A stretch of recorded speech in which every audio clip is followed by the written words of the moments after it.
You get to be the hero that shows up to someone's house when their heating or cooling breaks, and you save the day and you repair their equipment so they can sit in a nice comfy house. Well, the basic definition I give to everyone is I'm the person who crawls under your house and fixes the air supply that's coming out of your vents. But it's just pretty much anything that has ductwork or cooling or heating or ventilation. The program starts you off in the basics of the refrigeration cycle. You can progress through all the way to the science behind sizing a unit, installing units, building automation.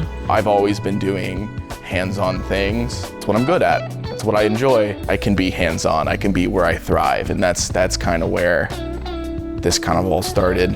You have to look at it as playing with toys. Sinclair has a wide selection of toys to play with.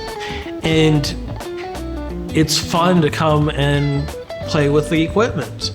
I know the Sinclair has one of the biggest HVAC labs in Ohio, so the atmosphere in the lab is pretty cool. The whole basement is full of HVAC equipment, and I just feel like there's so much to play with and there's a lot to learn. The lab work was able to give me confidence to think about a career with an HVAC company.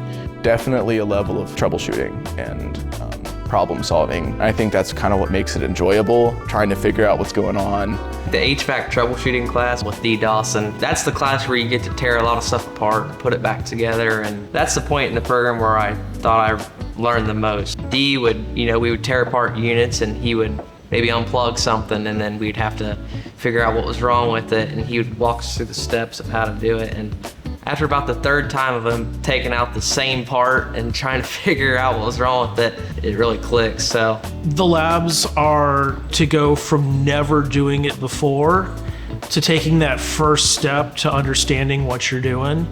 And the first step is always the biggest step and the hardest. So I originally came just to get my certificate, but after doing that, I kind of wanted to keep going because it was really interesting. So that's why I think HVAC is really a good field, because it changes so much that you always have to keep learning, and I think it's just really fun to learn.